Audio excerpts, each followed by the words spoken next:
So the doctrine of indoor management is actually an exception to the doctrine of constructive notice. Hello, dear students. Let us discuss the concept of indoor management in detail. So, in my earlier session, I had discussed with you that the doctrine of constructive notice assumes that anyone who is dealing with a company has knowledge of the contents of the memorandum. He not only has knowledge, but he has also understood the concept in the true sense. So, the doctrine of constructive notice is actually a negative doctrine because you put the burden on the outsider. You are supposed to read the memorandum. You are supposed to find out whether this act is authorized by the company or not. You are supposed to have knowledge of the contents. So we are putting the burden on the outsider. See, outsider can know what is written in the memorandum, but he has no means of finding out whether what is written is actually being followed by the company or not. These activities are happening behind the doors close to him. Now, I can't go and sit in the office of Mr. Mukesh Ambani and tell him, yeah, tell me, show me the resolutions that you have passed. I am the shareholder of Reliance. These things are happening behind the doors close to us. All right. See, the memorandum and articles, once they are filed with the ROC, they are considered as public documents.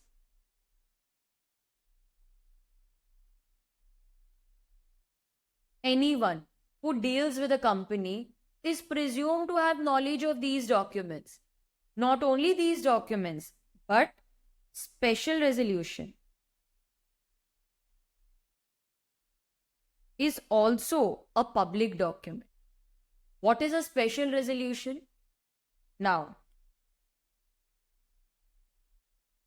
resolution is nothing but decision of the company.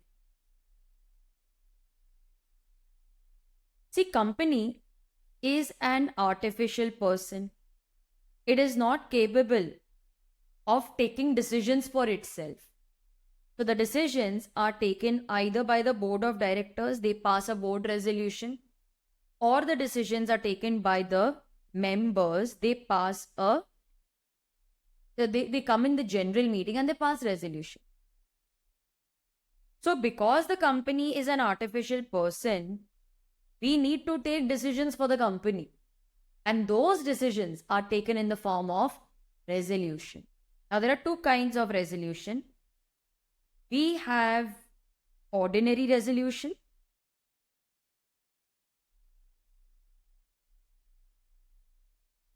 and special resolution. In order to pass an ordinary resolution, I need approval of more than 50% of the members present in the meeting.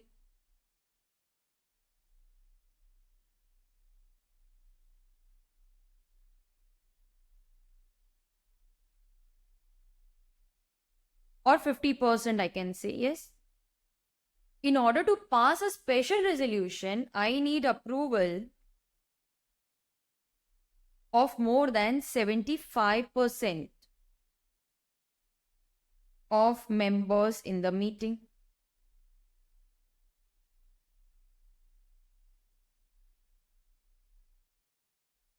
Now, ma'am, how will we know that whether an ordinary resolution is to be passed or special? The Act will specify.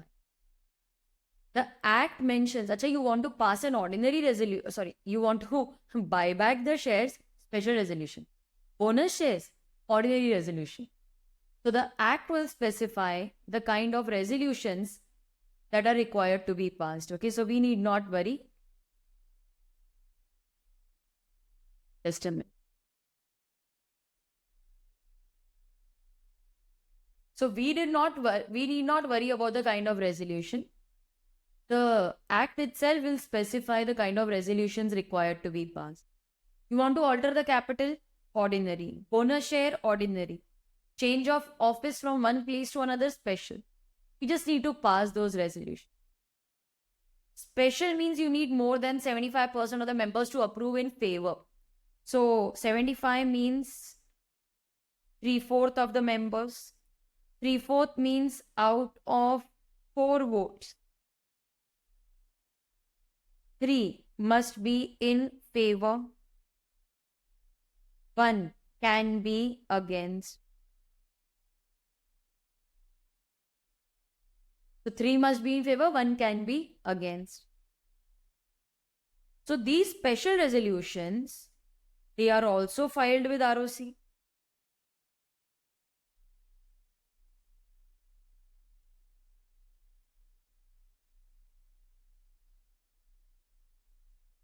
These special resolutions are also known as public documents. So anyone who is dealing with a company is expected to have knowledge of the special resolution also. Now, the company passed an ordinary resolution, and then they are expecting us to know what is written in the resolution. How is that possible? Special resolution is filed with ROC. So whenever we deal with a company, we will go through the special resolution. Ordinary resolution is not even filed with ROC. So how will we come to know what is written in that ordinary resolution? The doctrine of indoor management protects the outsider. That how will the outsider come to know what is written in the ordinary resolution? It is not even filed with ROC. It is not even a public document. So the doctrine of indoor management is actually trying to protect the outsiders by entitling him to assume that if a procedure is mentioned, then he must have followed that procedure. This is also known as the Turkand's rule because it is based on a case law, Royal British Bank versus Turkand. The doctrine of indoor management is an exception to the doctrine of constructive notice. Because since by no means outsider can be deemed to have notice of the internal affairs of the company, we cannot assume that outsider has knowledge of the internal affairs of the company. These things are happening behind the doors close to him. This doctrine protects the outsiders by entitling him to assume, means we are allowing him to assume that if an act is authorized by the memorandum and articles, outsider, you can easily assume that all the formalities have been complied with. If you find that there is some non-compliance, irregularity, then outsider, you cannot be blamed. This doctrine is based on the principle of justice and public convenience. These are the key words. Outsider is presumed to have knowledge of the constitution of the company. Constitution is nothing but the memorandum. But how can the outsider know what is going on behind the doors closed to him? If the contract is within the powers of the company will be bound to outsider. You cannot escape the liability by showing that there was some irregularity in following the procedure. The word irregularity is very important. You will understand why when we discuss the exception. So, doctrine of indoor management applies only when there is some irregularity in following the procedure. This is also known as the Turkand's rule because it is based on a case law, Royal British Bank versus Turkand. So what is the summary of this concept? That yes, you need to know what is mentioned in the memorandum and articles. But you are not supposed to know what is going on behind the doors close to you. I agree the outsider will not come to know whether the procedures which are mentioned in the memorandum are actually followed by the company or not. This is the doctrine of indoor management. Royal British Bank versus Turkand. Now, Mr. Turkand was the liquidator of an insolvent company. Okay. He was the liquidator of Cameroon's Colebrook Steams, Coal and Swansea and Logor Railway Company. Not important. So Mr. Turcan was the liquidator of an insolvent company. Although the company was insolvent, but yes, it could obtain some overdraft against the security of a bond. They went to the bank. He said, "Bank, I will give you a bond for securing £2,000 worth of drawing on my current account. I want to draw the current account." The bond was under the company's seal and it was also signed by two directors and secretary. So the bank allowed Mr. Turcan to draw. On reaching £2,000, the bank said, "Hello, Mr. Turcan, you have crossed your limit.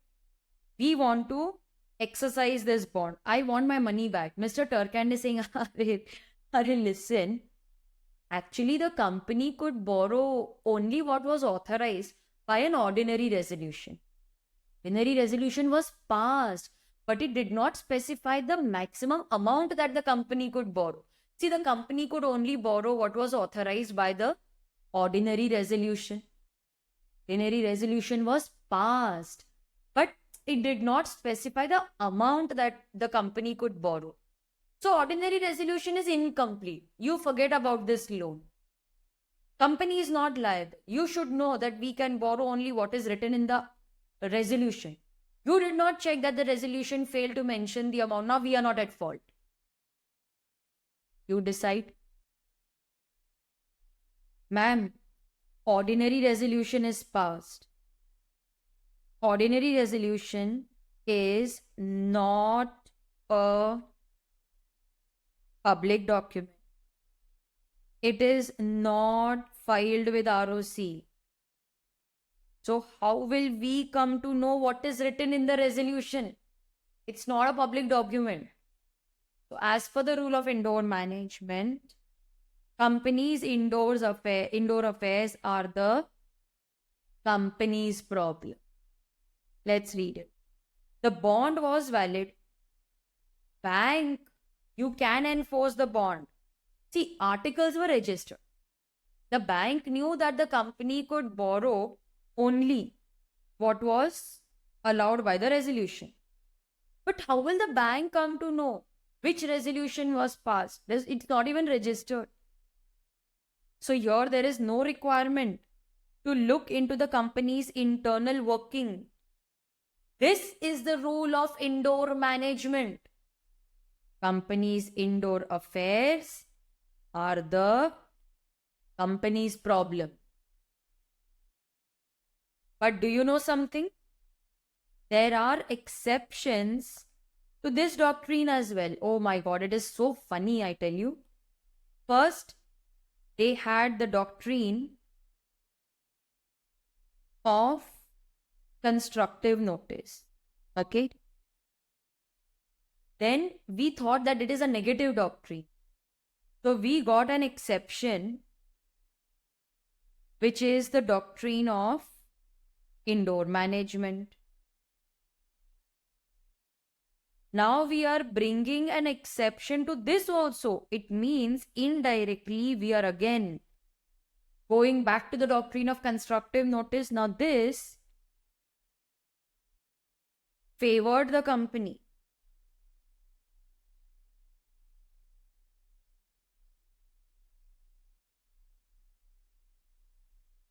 It was against the outsiders. Now these exceptions are again going in favor of the company. Yes? So let's go through the exceptions. Please note, this can be asked either as a theory question or as case-based question. Okay? Now, if you had knowledge of irregularity, then you will not get the benefit of indoor management. And how come he had knowledge? Let's discuss with example. In Howard versus Patent Ivory Manufacturing Company. Now, the directors of a company could borrow only up to £1,000 without approval, without sanction of shareholders. Anything more than £1,000 was to be approved by shareholders. Now the directors themselves lent 2,500 to the company without the shareholders' approval. They want to recover the entire amount. Will they be able to recover? See, the directors could borrow only up to £1,000 without the shareholders' approval. The directors, or let's say that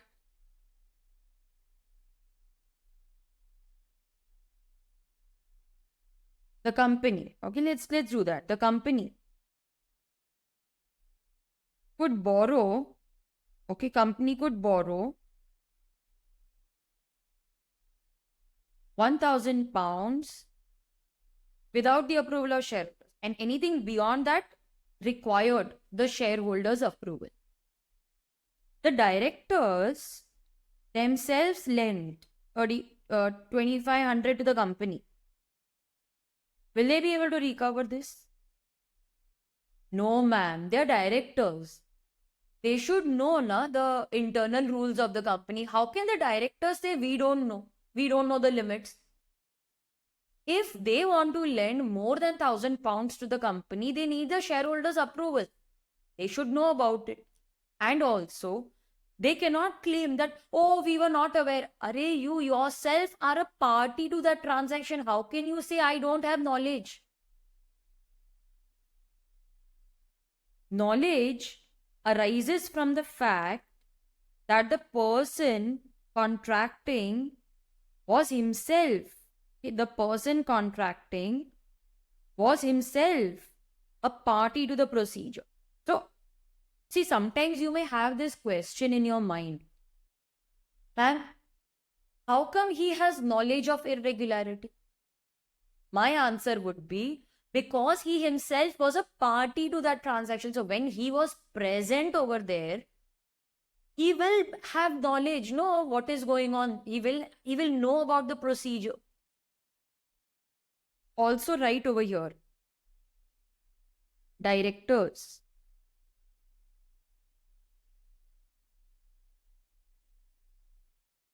cannot claim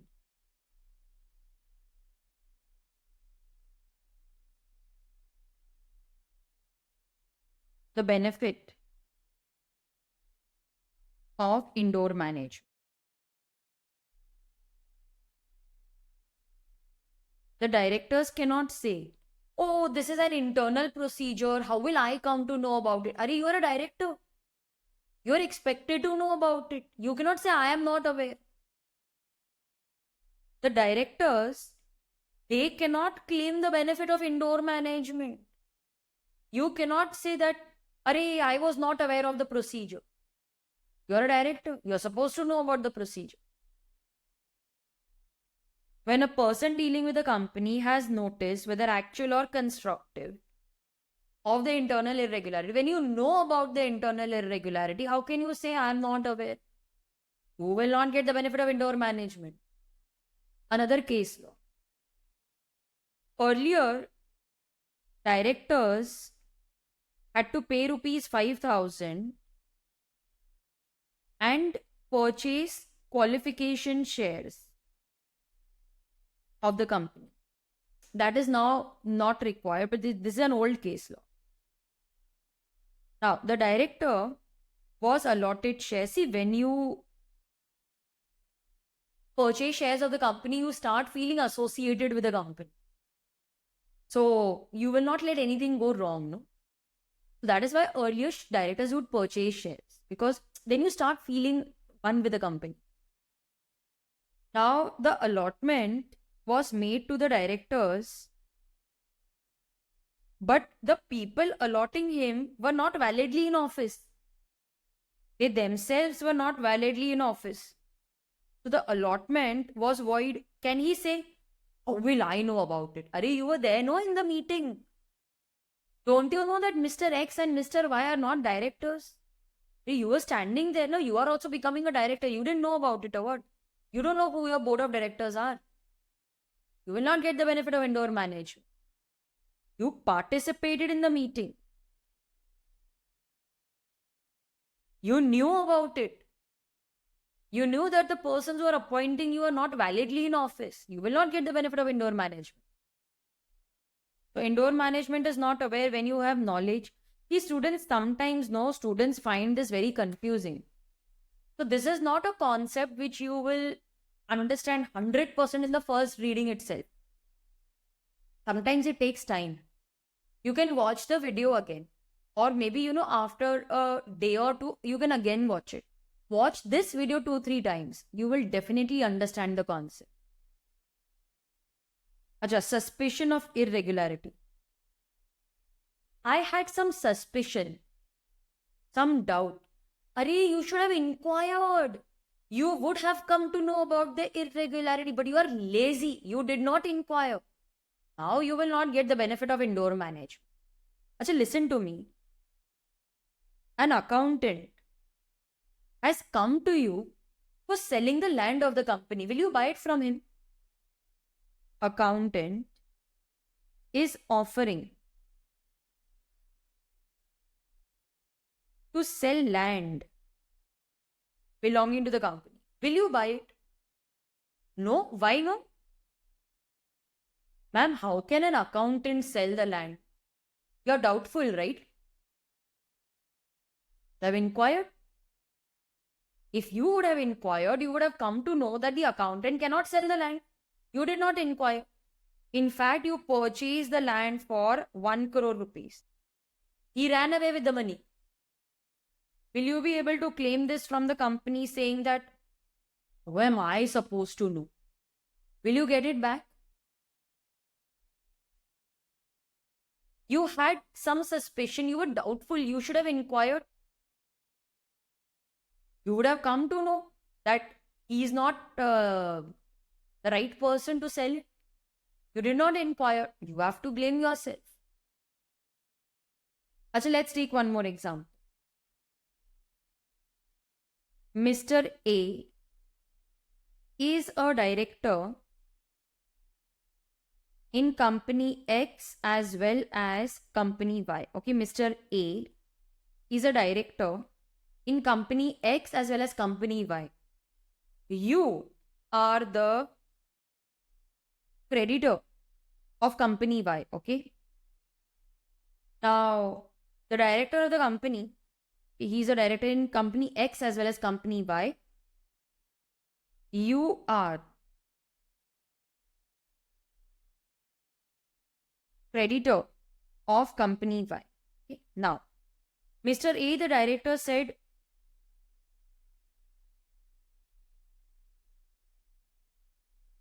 pay, your name was written, 1,50,000. Mr. A signed it, and this was a check of company X. Now you are creditor of company Y. Director is giving you a check of company X. Will you accept it? You are a creditor of company Y. He is giving you a check drawn by company X. It means money will go from company X's account. Will you accept? No. Why no? Why no? You are a creditor of Y. Will you not wonder why is company X making the payment? If you were doubtful, you should have inquired. You kept the check. Will you be able to keep the money? Can you say, how am I supposed to know? You were doubtful. You should have inquired. If you were suspicious, you should have inquired. You would have come to know about this irregularity. You didn't inquire. You will not get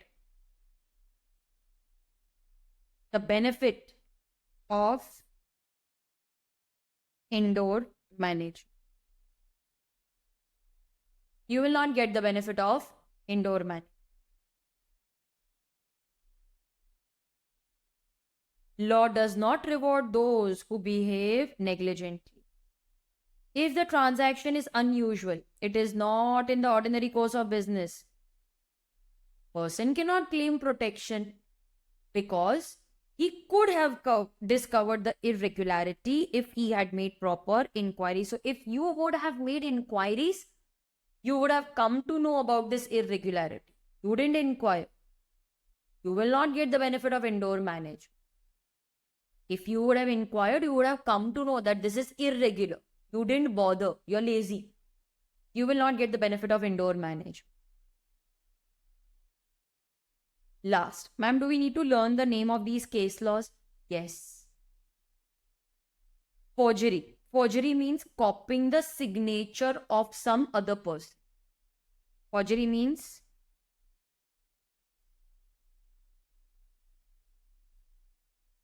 copying signature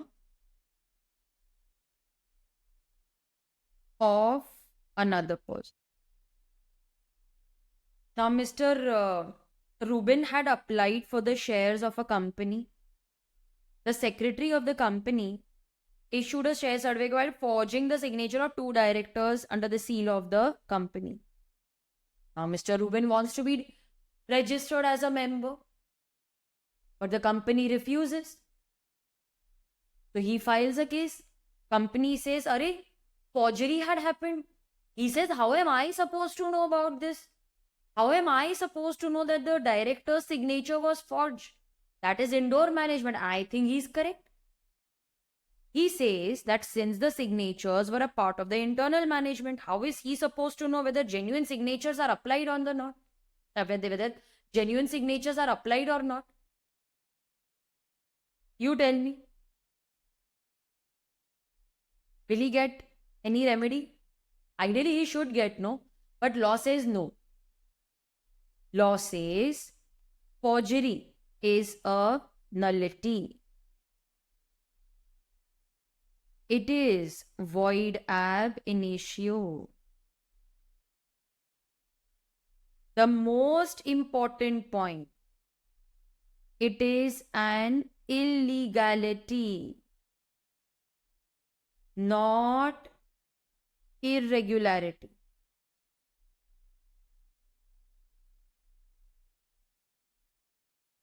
See, the doctrine of indoor management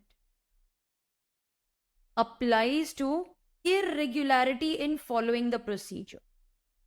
It does not apply to illegality. That was the relevance of the word irregularity. No, you cannot get the benefit in case of forgery. The doctrine of indoor management applies to irregularities and not illegalities as in the case of forgery. This is important. See, you cannot blame the company. The company is not liable for forgery committed by officers. Then, ma'am, who is liable? Officers are themselves liable. Company is not liable. Officers are held liable. Can I say corporate veil is lifted? Yes. You cannot claim protection when forgery is involved. It is void ab initio. Company cannot be held liable for forgeries committed by officer. So forgery is it's not an irregularity, it's an illegality. So the shares were not given to Mr. Rubin. I think everything again goes in favor of the company. Yes. So students, with this we also come to an end of the chapter and we have come to an end of the Companies Act. It is time for you to revise the entire act, solve the compiler questions on your own, then watch the discussion video. Okay. So this concept you can go through again. You can watch the video again, either immediately or maybe after a day or two. But go through it again. It's an important concept for exam. Then solve the compiler questions. Watch the compiler video. Then prepare for the test. Okay. So I'm ending my session here. Sit and revise what we discussed and then solve the compiler question.